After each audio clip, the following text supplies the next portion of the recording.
Well, this is it. The day that so many of us logical, reasonable, free mind thinkers have been waiting for. The inauguration of number 47, Donald J. Trump. I, Donald John Trump, do solemnly swear I, Donald John Trump, do solemnly swear that I will faithfully execute that I will faithfully execute the office of President of the United States the office of President of the United States and will, to the best of my ability, and will, to the best of my ability, preserve, protect, and defend preserve, protect, and defend the Constitution of the United States. the Constitution of the United States. So help me God. So help me God. Congratulations, Mr. President. Or, as we on the reasonable side of life like to call it, D2 Judgment Day. Wait till they get a load of me. Let's talk about it.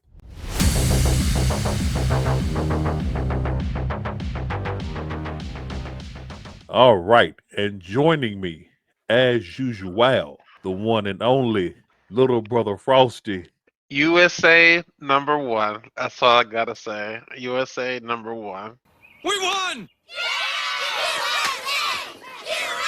You know, I've been since this morning when I woke up. I'm like, okay, today's is gonna be full of information, full of news, excitement to see which way the wind's gonna blow. We already knew before the inauguration things were moving at a fast speed, That they but were.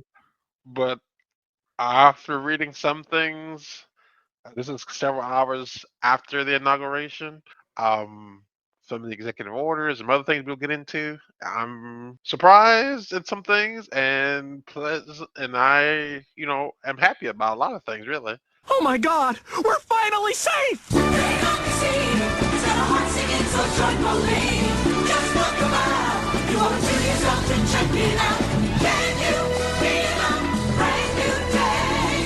So we'll get into it. Yeah. So a lot of these things, because things are moving rather fluidly, Frosty has been keeping up with things better than myself as it pertains to the speech, the inauguration, and a lot of the executive orders. Some of the news still flowing in real time as we are recording. So I am going to turn the reins over to Frosty, and we'll keep it on track for you people. We won't go too far into the woods, and we will discuss some of these interesting executive orders because, as we've discussed before, this time he knows exactly what he's going to do. I'm back, baby. So, Frosty, take it away. Okay, let's start off first with his speech. Short speech, especially compared if you look at most of Trump's speeches over the years, this is probably this one of the most concise, focused, straight to the point. Like I said, he didn't have any really extra fluff. And I said he basically just reiterated a few promises that he made on the campaign trail and after the fact. And that's what he's going to push for. And from what I think this is one of his better speeches because it was just bam, bam, bam. We in here. We're gonna make some changes, and there was a few points that I was surprised that he said today. Now I thought maybe it'd come down the pipe. Let's say in the first 100 days. One being the possibly ending. I think they're going to do the ending birthright citizenship, or at least they're going to push for that. And I think that was one of the executive orders that were pushing to start the process. And before we started recording, I did see one of those. It was either the American Defense League or one of those, so-called civil rights organizations have already filed saying, "Oh, you can't do that," blah blah blah. I don't give a fuck. Whatever. Okay. I have here, I'll share with you here in a second, from the Cemetery News Network, giving shout out to KC from Behind the Lines. He came up with that for CNN, Cemetery News Network, Oh, because they're the really? walking. Yes, he calls it the Cemetery News Network because they are the Walking Dead. So I had to use that one. So straight from the Cemetery News Network, allow me to share this with you, and we can take it from there. Trump signs day one executive actions as he attempts to transform federal government. Yeah, that was it. That's it. Now, here's the beauty. If people remember properly, his whole campaign on the first one, Frosty, what did he say he was going to do? What was his famous phrase? Drain the swamp. Drain the swamp. There were a lot of people that he had around him that he realized were not on his team. You know, it was a good life lesson. Everybody on your side ain't on your team. I'm stating facts. He learned that. He definitely learned that lesson. And as we discussed earlier, Frost, what they did here is they allowed this man the perfect storm for this presidency. The three elements are: one, y'all gave him time to see what was real, what worked, what didn't. Translation, y'all gave that man 4 years to plan a comeback. Give me a minute. I'm good. If I've got an hour, I'm great. You give me 6 months, I'm unbeatable. 4 years. Two, sit back. That's all he had to do was sit back and watch the implosion of the Democrat Party under the stupidity of its own policies. Element three, they allowed Trump to make very powerful and influential friends that could stand up to the likes of George Soros. All three of these things culminated into the re-election of the 47th President of the United States, Donald J. Trump, or as I said in the intro, D2 Trump Day. King Kong ain't got shit on me. With that being said, these executive orders he had in the works, I've only heard one person in all the commentary I've been listening to, only one person pointed out what I noticed and have been noticing instantly, and that is the absolute silence of Trump. Real gangsters move in silence. Where can I get my silence? Man, this is some bull silence. Oh, you just gonna keep on saying silence? He has done things so much quieter this time around, True. and that should frighten a great deal of people, because I can tell you from the life that I've lived, the most powerful people in the world make moves in silence. We can use the man who I call Satan incarnate, George Soros. You don't hear anything from him directly, No. but he moves a lot of chess pieces. Now, let's see what the Cemetery News Network is reporting. We can try to pull some facts out their biased BS.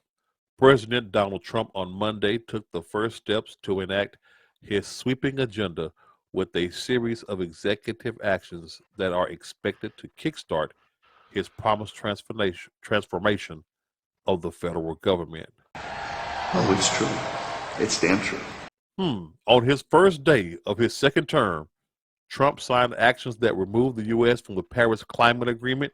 Yes. I'm happy about that. Freeze hiring in the federal government. Yes. Do y'all remember all those hundreds upon hundreds of IRS agents that were hired under the Biden administration? Suck it. Oh, my gosh. I think it might be a ghost. Oh, no, it's not. It's just a bird. Bye. There's the door. Later days. Can you hear this? Let me turn it up. This is incredibly immature behavior. Caught it. And require federal workers to return to office. But you know, something that I was watching someone talk about that part in particular, about having them go back to work, because some people are not going to go back. And that's part of the reason why they want them to go back to work. That's just a part of the reason why. There are businesses that did that in the entertainment field. I forgot which industry it was or which company it was that told workers they had to come back. And a lot of those workers said, we're not coming back. I hope they Yeah. understood you didn't hurt the company's feelings. No, they like bet. Gotcha. Gotcha, bitch. No, you can actually trim a lot. There are only a handful of essential people needed. So I want to read on, and this is the part that you and I both really loved. He's at the White House signing more actions Monday evening, including promised pardons for some of those convicted for their role in the January 6, 2021 attack on the U.S. Capitol. Finally! Look at that beautiful headline right there. That beautiful Yep. header. That good old January January 6th 6th pardons pardons. and commutations. Before this happened, because especially seeing maybe which way the wind was going, I knew there was going to be pardons, but it was more than I thought. I think it's over 1,500 people, and basically it's basically said across the board, like free, full. I forgot the term that they use. They're good. So Yeah, the article addresses exactly what you said. One of the first acts Trump announced during his second term was a pardon for most of those who had been charged in the January 6th, 2021 attack on the Capitol. Let's stop right there. Let's just stop right there for a second. It was not an attack on the Capitol. The Cemetery News Network, like I said when we first started, you can pull some facts out of their bias BS. It was not stop that. Just please stop. It's over. Stop it. Get some help. There's a cartoon. There's a cartoon where a bulldog bit the butt of this character. The character went back to the house, took off his pants, and the bulldog was still holding on to the pants. The character goes out, more shenanigans happen, and he came back to change clothes again. When he changed clothes again, the dog was still hanging on to those pants. And the character literally pat the dog on the butt and said, "Okay, break it up, son. Joke's over, hey?" just let him know. Joke's over. It was funny. It's time to move on. And I think that is so appropriate. I believe that is so appropriate to the way that they still hold on to Jan 6. Even with the FBI recently admitting, yes, we had agents on the ground. Yes, they were there kicking up. They admitted this. We are deeply sorry. After denying, no, we had no agents. There were no agents there. There were no agents at the Capitol. Okay, there were agents there. You got me. Ridiculous. Yeah. Reading on. In the Oval Office on Monday, Trump said his pardons would cover approximately 1,500 for a full pardon. Full pardon. Prosecutors charged more than 1,580 people for alleged January 6th related actions and secured roughly 1,270 convictions.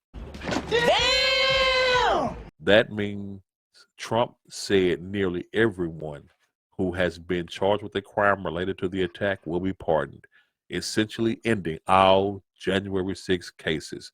Can I get a round of applause? Yeah!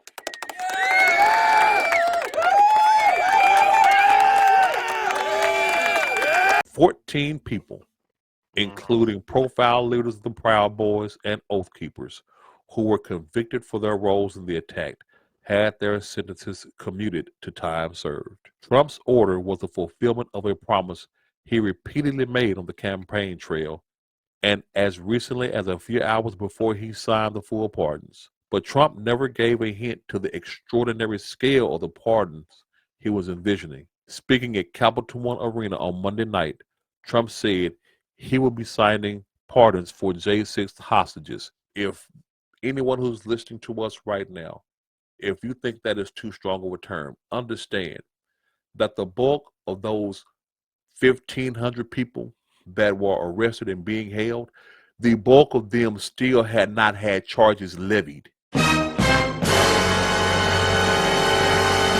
They were literally being held in an off-site. Yeah, that's disgusting. They were literally arrested and had no idea what their charges were. That's right. Arrested under no charges. Yep. Incarcerated without a charge being levied against them. Going on, he says, tonight I'm going to be signing on the J6 hostages pardons, and as soon as I leave, I'm going to the Oval Office and we'll be signing pardons for a lot of people, Trump said at the post-inauguration rally. So far, that executive order, what do you think about it, Frost? If you would like to hear the rest of that, feel free to join us on our Rumble channel, still under Free Mind Thinkers. There, you will find the full and unedited version of this video. Remember, until next time, to stand up, stand out, and think differently. Holla.